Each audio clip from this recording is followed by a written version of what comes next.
ਸਤਿ ਸ੍ਰੀ ਅਕਾਲ। ਵਾਹਿਗੁਰੂ ਜੀ ਕਾ ਖਾਲਸਾ, ਵਾਹਿਗੁਰੂ ਜੀ ਕੀ ਫਤਿਹ।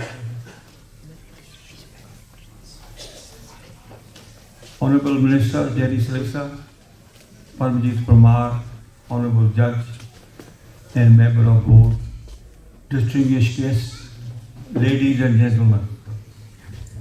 It's an honor and a privilege to come and say a few words on this auspicious occasion to mark the 550th anniversary of our founder, Shri Guru Nanak Dev Ji. Shri Guru Nanak Dev Ji established not only a religion but gave a guiding light to the whole world. The message of brotherhood of mankind and fatherhood of God. If you look at one, you look at Guru Nanak. Guru Nanak's philosophy explained everything with one and with the first word. Actually, the first word, Omkar, which we used, Ekam Omkar. Omkar is a very old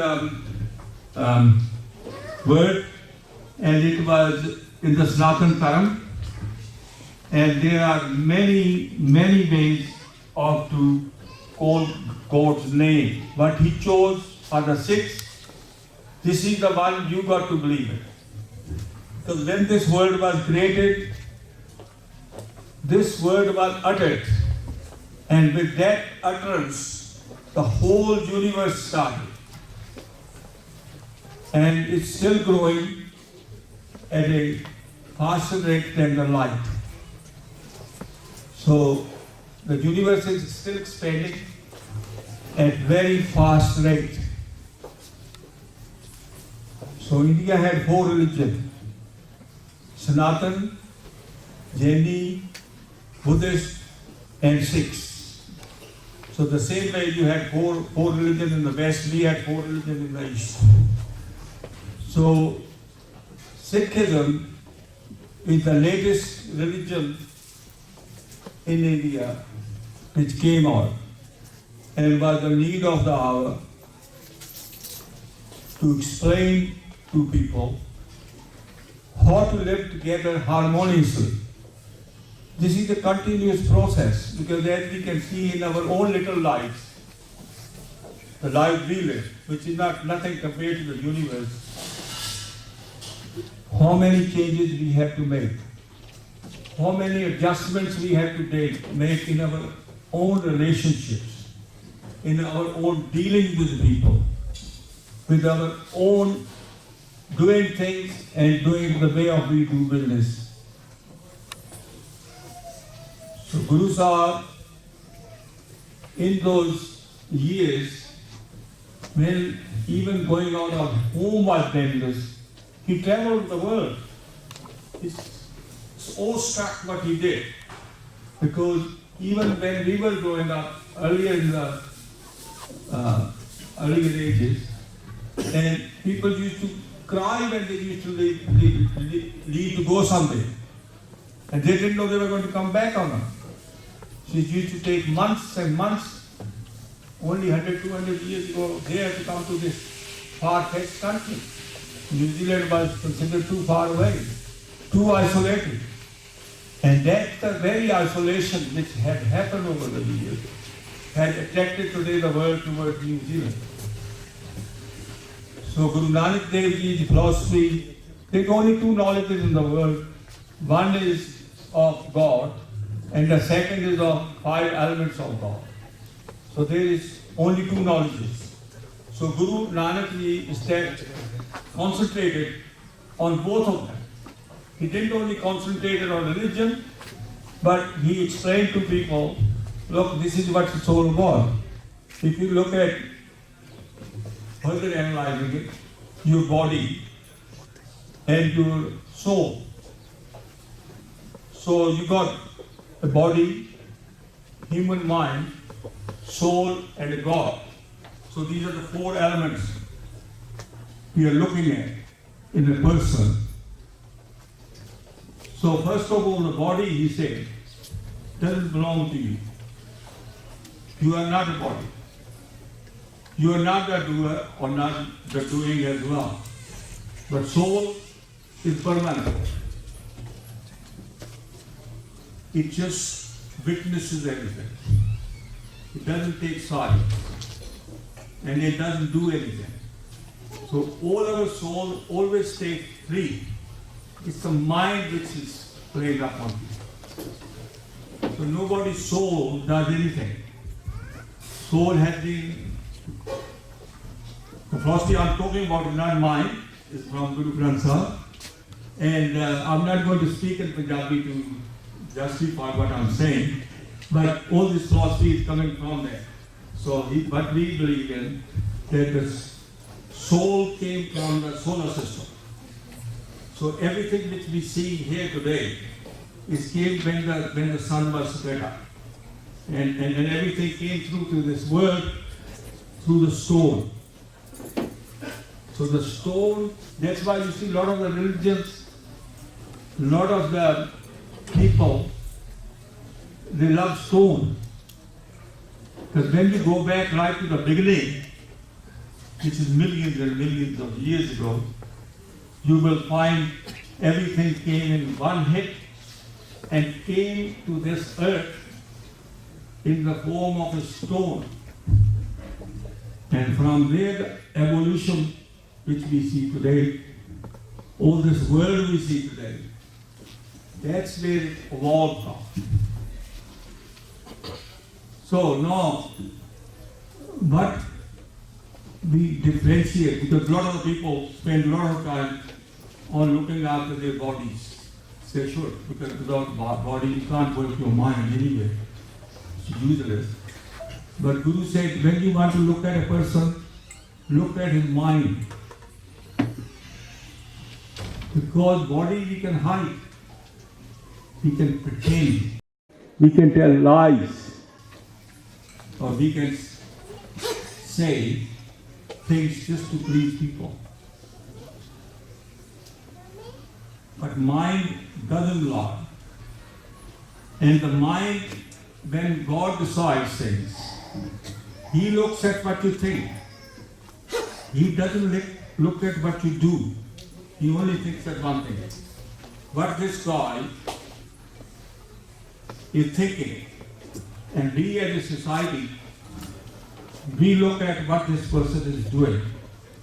Because in some good deeds, there are bad results hidden. Sometimes we do stuff just to get to our ends, which are not so just. So we say we're doing good deeds because the society sees it, that deed, they can't charge us, like we got a policeman here. So we will make sure that we do behave, because otherwise he's going to put us in prison.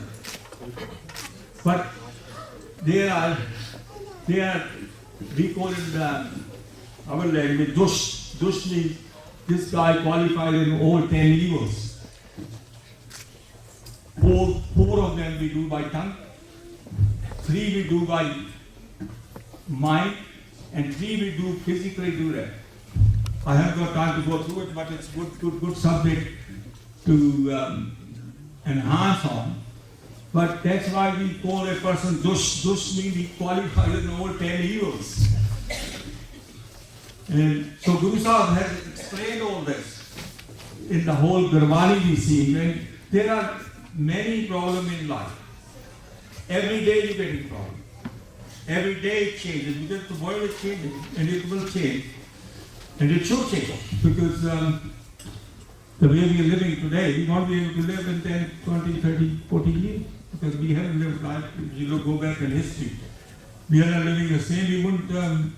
We wouldn't even get by if we tried to hold it. So the system had to change to keep up with it. And New Zealand Sikhs, I just will talk a little bit about New Zealand Sikhs. First Sikh came here in 1890. And our Sikh society was made in 1964 in Hamilton. in 1969, when we celebrated our 500, I was here. I was fortunate to be part of that celebration and was taking a leading role at that time.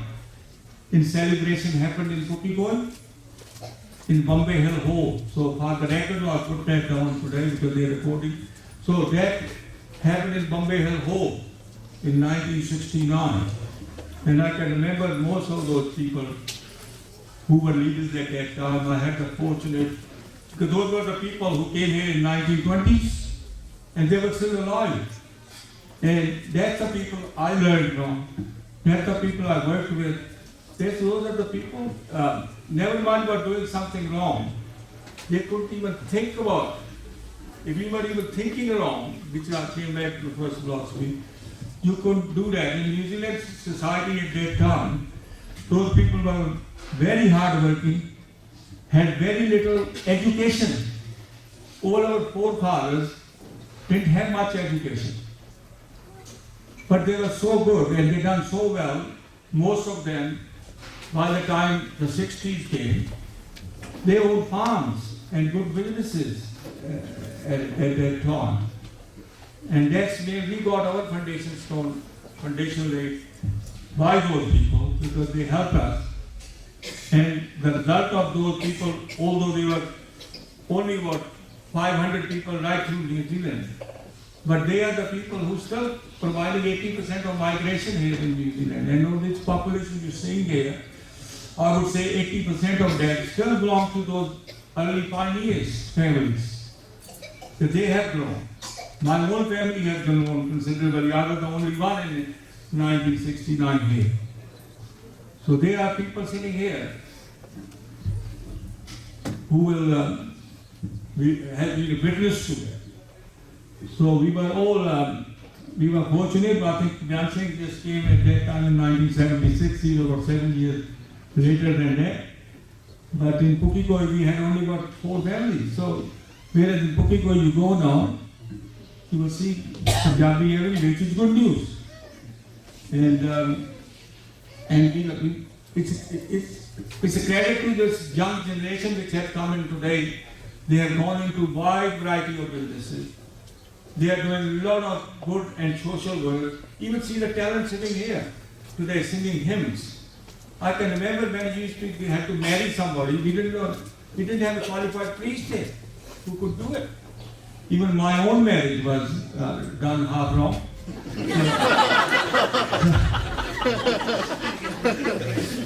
I can still remember that. And actually I have got a video, and sometimes we'll show you that, what was done. So we recorded that. And so fortunately, this is what we had to put out there. Because the people who were doing the ceremonies in those times, they weren't a professional priest. And what we used to do, get 5-10 people together, and out of that one could sing probably, so sing the hymn. So we got him to do all the singing. And so this is where we have matured from. And that's why I still like doing things for the society because I'm used to it. For all my life I've done. And that's why we are doing a good building here in Colmar Road now, which is a massive project. And I sometimes wonder why the hell do I do that, but this is what we are used to. We love doing this. And now we have all these politicians, doctors, judges, and hopefully some ministers one day, and then Prime Minister, and so on. And on the sports field, we will see our people competing in all sports. And that's actually competing in the sports. But to us, that's a dream. This is, to you, might be just novel. To us, it's totally dream. So it's good to see so many people here in New Zealand now. It's good to see so many Punjabis in New Zealand now. Good to see so many Punjabis in Auckland.